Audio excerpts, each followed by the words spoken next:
good morning. My name is Teri Ross. I'm a second-year graduate student at the University of Tennessee Health Science Center, majoring in biomedical engineering. Today I'll be discussing TKA joint line mobility post-op comparisons for external knee adduction moments during stair descent by ISTA International. There are two main surgical alignment techniques for total knee arthroplasties, as mechanical alignment and kinematic alignment. Mechanical alignment places patients into the same mold, aligning the ankle, knee, and hip, and the joint line is perpendicular to the floor. Kinematic alignment is a more personalized alignment technique. It replicates the patient's native joint line pre-osteoarthritis and the joint line clearly. Joint line mobility is a method to determine if the patient's joint line is neutral, apex proximal, or apex distal. If I may get your attention to the weight-bearing rhythm graph here on the screen. Looking at this first one as pre-TKA, first we draw a joint line perpendicular to the floor. Then the second joint line is drawn from the medial to lateral femoral condyles, and that tangent line right there is your joint line obliquity angle. As you can see, this patient had a 3.7 degrees. Neutral will be plus or minus 3 degrees. So this patient is apex distal. However, after their TKA, their joint line changed, making them that neutral alignment, having 1 degrees, which leads us to our purpose because they had a unrestored joint line. To evaluate the influence of the restoration of joint line obliquity on peak and mean external knee adduction moments and adduction moment impulse during stair descent in patients who have restored or unrestored joint line post-TKA. So how do we do this? We had an N of 58, 34 unrestored patients, 24 restored, all between the ages of 18 to 80 years old, at least 1 year post-op, and they were each unilateral cruciate retaining TKA. They were all able to ambulate independently with or without an assistive device. The assistive device being this handrail right here. For our experimental design, we had 5 trials initiated on the TKA limb going down, descent on the stairs. For our data collection, our kinematics were captured by a camera markerless motion capture system at 200 Hz by OptiTrack. Then that data is put into via markerless, which overlays the AI skeleton for our model, and our kinetics were captured with a 3-stair instrument staircase by AMTI at 1000 Hz. For our data analysis, our time of interest is initial contact to toe off or heel strike to toe off.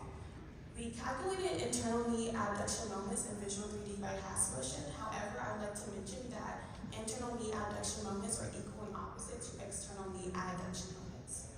We use MATLAB by MathWorks to calculate peak and mean knee adduction moments as well as knee abduction impulse.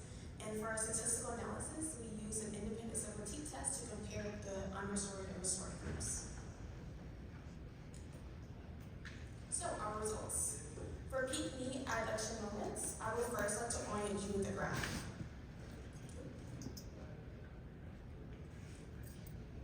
This red line here, that is our peak at 25% of stance. The solid bold line is our restored group, and the bold dashed line is our unrestored group. We had a p-value of 0.234, causing the data to be not significantly different. For mean external knee adduction moments, the red dashed line is actually the average, or mean, and to orient you with the y-axis, positive is varus, negative is valgus. We had a p-value of 0.052, which also makes it statistically not significantly different.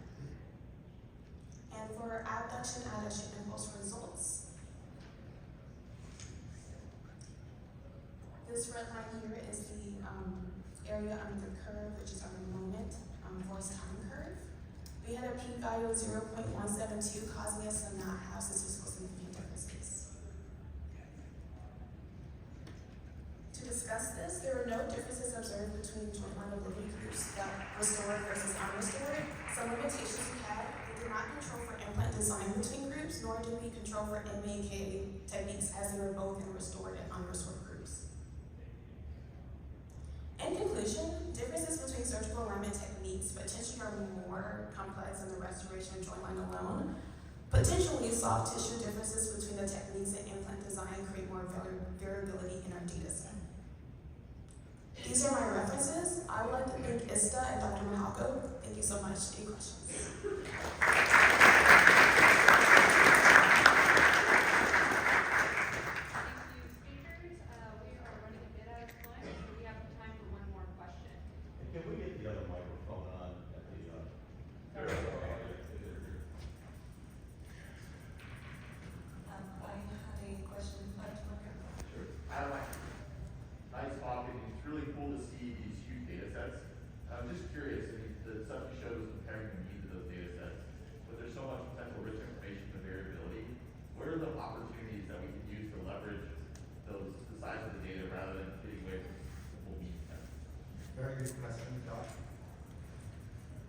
Again, I think we need to really properly account with strong statistical techniques to really understand the effect of many of the confounding factors out there. We are a bit limited as well in understanding how the surgeon implanted it, what the philosophy is, and again, these things change over time, and we've really seen that in our data as we move forward. So again, this is just the starting of it. We want to be able to allow for figuring out what is the optimal for that patient, but this is just the beginning of that journey. I have a question for Dr. Hyder. You were saying about how you would like to see these constraint data on implant packaging. Do you think that that's something that surgeons in practicality would really look at when choosing the implant? Yeah, I don't want to be rude to surgeons. It has to be a couple of numbers. You don't want to give them a graph or anything. If you give them an index that is going to capture that level of constraint, it's better than nothing. At the moment, they're relying on glossy pamphlets telling them these are the best implants. And some of them end up liking this more than that because it's 5 times more constraint than that one. They get used to it, but they need to know why. Because the implant is coming in with very different design. I think surgeons don't have time, but they understand very deeply their business, but they don't have time to investigate stuff which is beyond dealing with the patient. They are, in fact, it's a waste of their time not to be dealing with the patient. So it's incumbent on us engineers to synthesize and condense the science into meaningful numbers for comparison. That's a challenge, and we can do it. Thank you, Dr. Hyder. That concludes our first session, and we will invite the next speaker up.